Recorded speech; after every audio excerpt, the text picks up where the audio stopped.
तो उसके लिए तो हमें कठोर परिश्रम करना पड़ेगा। और अगर आप सोचे कि खाली बैठ के या 24 घंटे में 6 घंटे पढ़ के और 5 घंटे यूज करके और फिर हम जीवन बदल लेंगे, ऐसा नहीं है। आपको 24 घंटे को बिल्कुल संतुलित जीना होगा। आपको 8 घंटे सोना है तो 8 घंटे सोने का ही समय निकालिए, बाकी समय पे सिर्फ और सिर्फ पढ़ाई पे ध्यान दीजिए। तो आपको रूटीन पे चीजों को लाना होगा।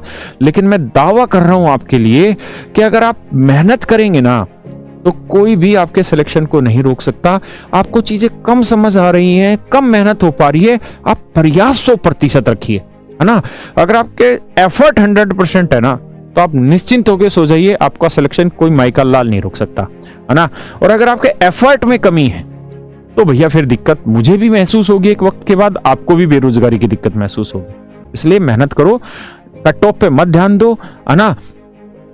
और इस बात पे भी मत सोचो कि कम वैकेंसी है या कोई कह रहा है कम है ज्यादा, उस पे मत सोचो। तुम्हें जितनी चाहिए उतनी है ना। तो तुम्हें बस मेहनत करनी है, ठीक है। लड़का कह रहा है मुझे ओशो सुनने की लत लग गई। बेटा तू ओशो को ज्यादा मत सुन, है ना, पढ़ाई पे ध्यान दे। ओशो को सुनने की उम्र हमारी है, तेरी नहीं। क्या आप ये तो समझिए मत कि नंबर ऑफ वैकेंसीज भी उसी रेशियो में इंक्रीज हो जाएं जिस रेशियो में पॉपुलेशन इंक्रीज हो रही है, ऐसा तो संभव ही नहीं है। बल्कि उतनी भी रुक जाए वो भी बहुत है ना। तो ऐसा सोचना तो गलत है।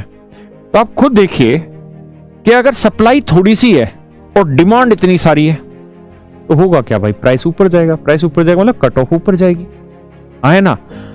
और आप बड़े खुशकिस्मत लोग हैं जिनके पास ये 4-5-6 साल हैं, जो मेहनत कर लेंगे तो सरकारी नौकरी मिल जाएंगी और आने वाला जीवन उनका बड़ा सुखद बीतेगा। अगर आप इस 5-6 साल में मेहनत नहीं कर पाए, है ना, या इस 3-4 साल के इस ड्यूरेशन में अगर आप नौकरी नहीं लग पाए, तो भारत में ही नहीं पूरे विश्व में बेरोजगारी का एक बहुत बड़ा भूचाल आने वाला है ना।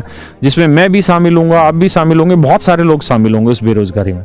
आप अच्छे से जानते हैं जैसे जैसे टेक्नोलॉजी बढ़ती चली जाएगी, मैन पावर घटती चली जाएगी।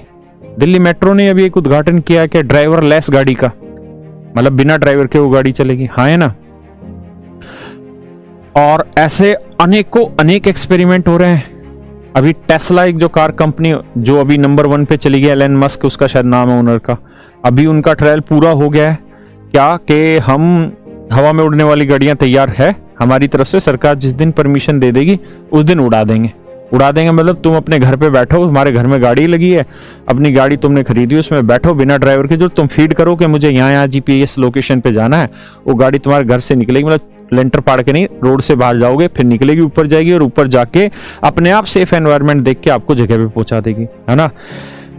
आप जानते हैं कि इंडियन आर्मी ने शायद, मुझे डाटा पता नहीं 8,000 के कितना अभी उसका ड्रोन का ऑर्डर दिया है ना। साइंस टेक्नोलॉजी जिस हिसाब से बढ़ रही है, युद्ध भी वो रोबोट लड़ने वाले, है ना। तो मैन पावर लगभग हर जगह घटती चली जा रही है। आप इस कोचिंग लाइन में ही देख लीजिए कि आपको सस्ती फीस में, है ना, सस्ती फीस में कोचिंग मिल जा रही है। और इस कोचिंग के लिए उतनी मैन पावर हमको नहीं लगानी पड़ती जितनी मैन पावर हमें ऑफलाइन में लगानी पड़ती है।